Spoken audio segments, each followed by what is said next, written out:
Olá, tudo bem? Seja bem-vindo ao canal Meu Momento com Deus. Nessa ocasião, nós vamos dar continuidade ao nosso estudo guiado, esse estudo que tem ensinado tanto a cada um de nós.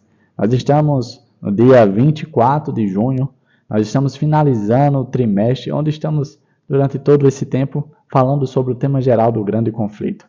E esse tema, ele é muito especial, pois não apenas descreve aquilo que está acontecendo na nossa vida e ao nosso redor, mas também apresenta como é que a história desse mundo vai finalizar. Pois, muito bem, sem muitas delongas, eu quero convidar você a buscar a presença de Deus por meio de uma oração e logo em seguida, junto a mim, nos debruçarmos em mais um estudo. Vamos orar então? Senhor Deus, estás nos céus, obrigado por mais uma oportunidade de poder meditar e estudar a Tua Palavra. Que nessa ocasião, mais uma vez, o nosso coração seja impressionado pelo poder e autoridade da Tua Palavra. Que nós possamos ter a nossa fé reanimada, Pai. Pois, mesmo vivendo dias turbulentos, nós queremos nos manter firmes e fechados com o Teu reino, com a Tua vontade. Perdoa, Senhor, os nossos pecados. Perdoa as vezes que fracassamos e deixamos a desejar. O nosso intuito é a cada dia mais nos parecermos com o Teu Filho amado, Jesus Cristo. Nós pedimos isso porque nós entendemos que não existe mérito em nós. Nós pedimos isso no doce nome do Teu Filho amado, Jesus Cristo. Amém. Pois muito bem, o tema do nosso estudo é bem semelhante ao do dia anterior. O tema de hoje é Esperança do breve retorno de Jesus. Ontem nós falamos sobre a esperança que nós teremos no período do tempo de angústia. E hoje nós vamos ver qual é a esperança no breve retorno de Jesus.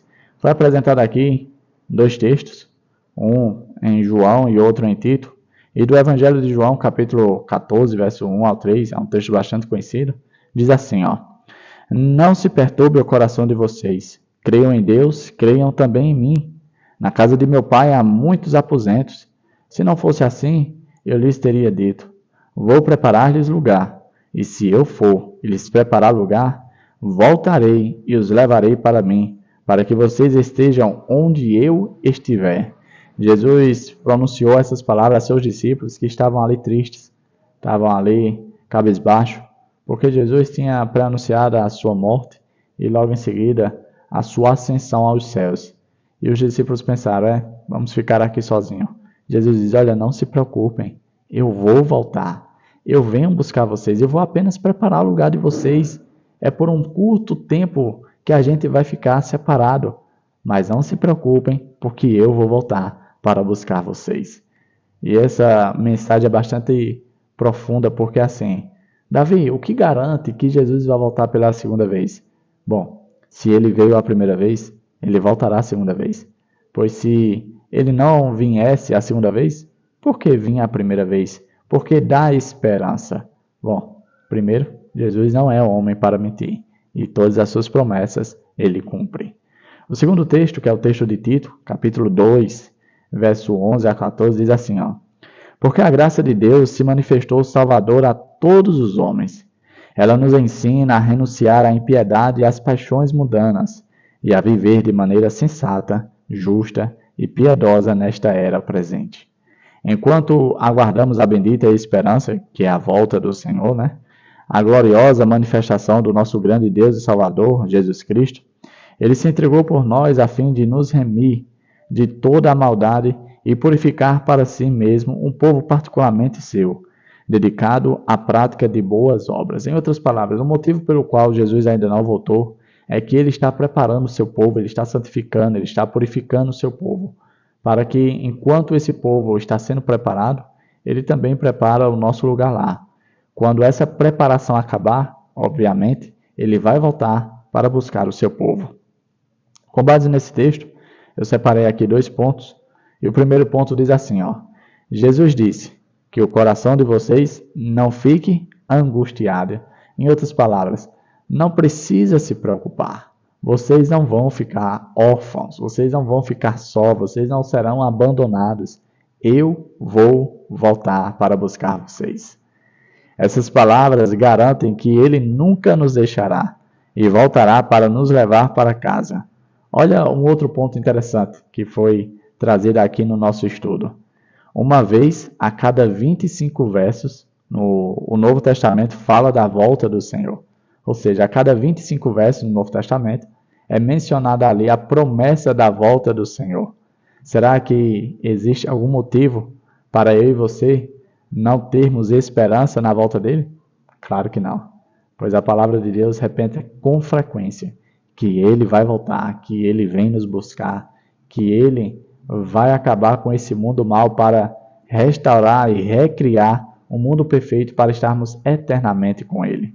Outros textos que foram apresentados aqui, antes de eu ler, vale ressaltar que essas promessas são muito importantes para nós, porque em dias difíceis, ou seja, quando o mal se alastrar mesmo, ou seja, quando acontecer a união do poder político com o poder religioso, e assim o povo de Deus for perseguido, é nesse tipo de promessa que nós iremos buscar força para resistir, para persistir, para perseverar naquilo que aprendemos e estudamos, que é a vontade de Deus e aquilo que é certo a se fazer. Então, quando esses dias maus vierem, nós estaremos com a esperança renovada, com a nossa fé reavivada. Os outros textos que foram apresentados aqui no nosso estudo estão em Apocalipse capítulo 6, verso 15 e 17, que diz assim, ó: Então os reis da terra, os príncipes, os generais, os ricos, os poderosos, todos, escravos e livres, esconderam-se em cavernas e entre as rochas das montanhas. Eles gritavam às montanhas e às rochas: Caiam sobre nós e escondam-nos da face daquele que está assentado no trono e da ira do Cordeiro, pois chegou o grande dia da ira deles, e quem poderá suportar?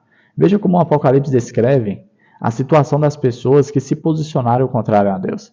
Elas estarão completamente perdidas. E podemos dizer assim que elas estarão, vamos dizer assim, em uma situação triste e deplorável, pois vão pedir até mesmo para que sejam esmagadas pelas rochas, vão se esconder, não vão suportar ver que eles perderam a grande oportunidade de salvação. Naquele dia, eles vão se arrepender amargamente. Infelizmente, o tempo de arrependimento, o tempo de graça, já terá passado.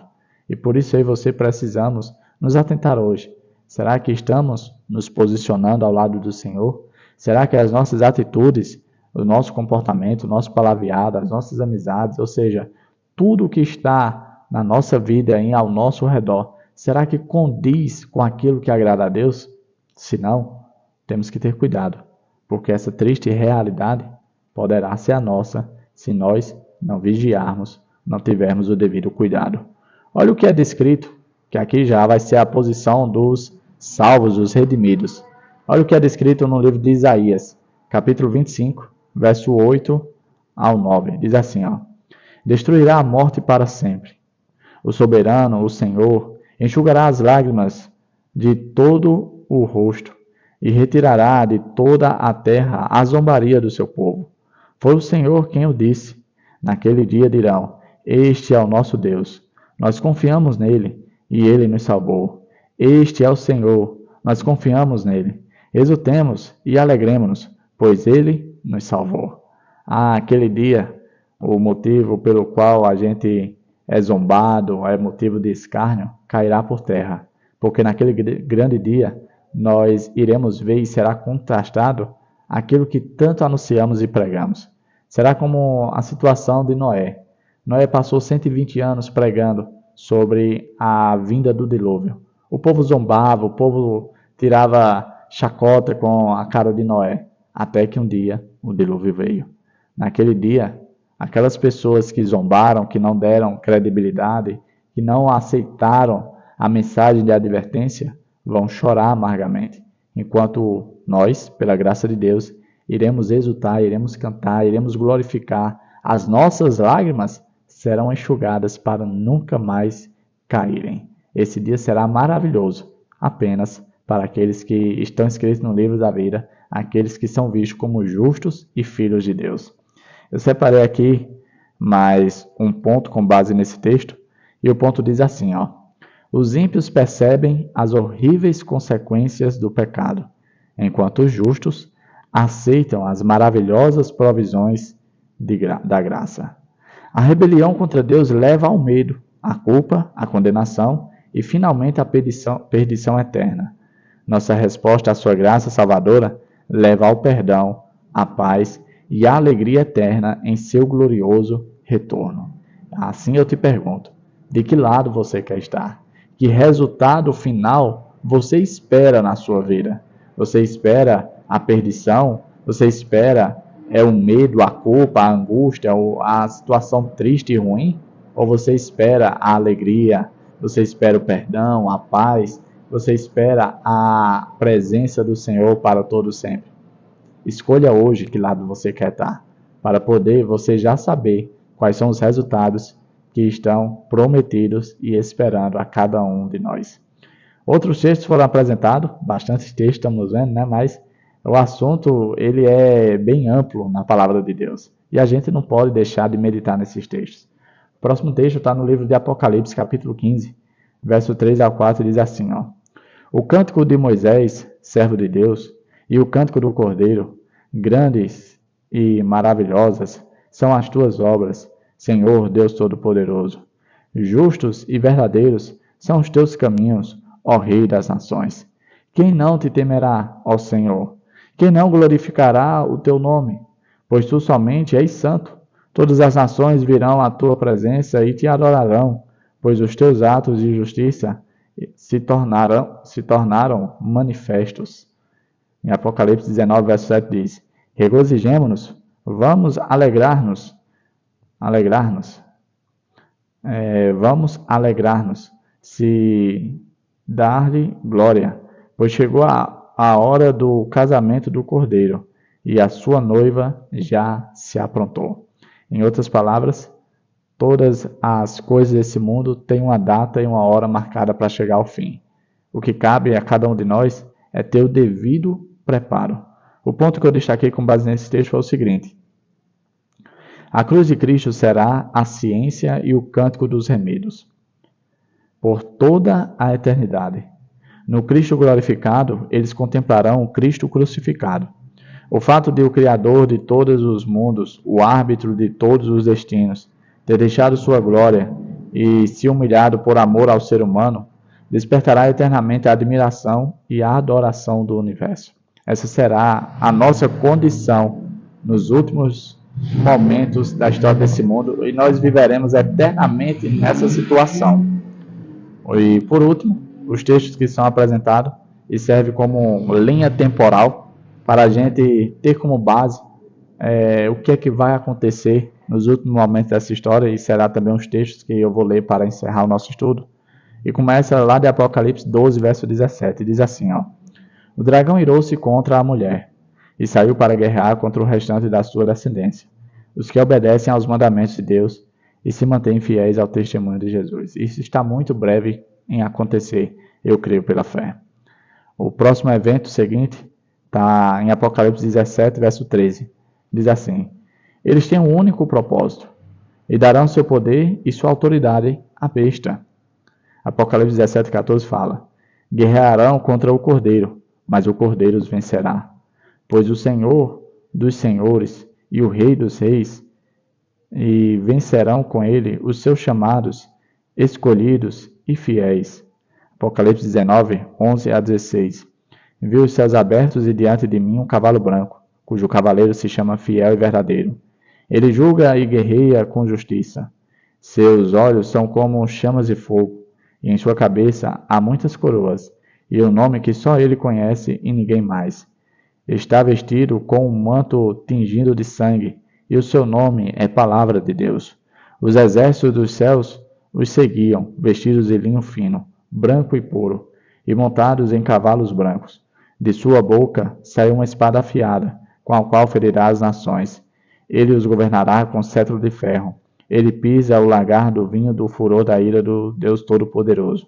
Em seu manto e em sua coxa está escrito este nome: Rei dos Reis e Senhor dos Senhores. A nossa grande esperança na volta do nosso Senhor Jesus Cristo Ele vai voltar e vai acabar com tudo aquilo que tem assolado o seu povo, que tem trazido tristeza ao coração dele por conta da existência do pecado. Ele vai acabar com tudo isso. Ele vem buscar o seu povo, para que nunca mais o povo de Deus passe por essa situação, pois o povo de Deus estará para todo sempre na presença dele. Chegamos ao fim do nosso estudo de segunda-feira. Papai do céu continue abençoando, fortalecendo, reanimando e reavivando a fé do povo de Deus, a saber, a nossa fé. Que você possa retornar amanhã para, mais uma vez, nós termos um encontro com o nosso Deus e meditarmos em sua palavra. Estamos chegando ao fim e podemos dizer que nós devemos continuar juntos até o fim, pois não adianta nada ter tanto conhecimento e não chegarmos ao desfecho final dessa história tão linda e maravilhosa que termina com a volta do nosso Senhor. É isso. Papai do céu te abençoe e te guarde. Até a próxima e tchau, tchau.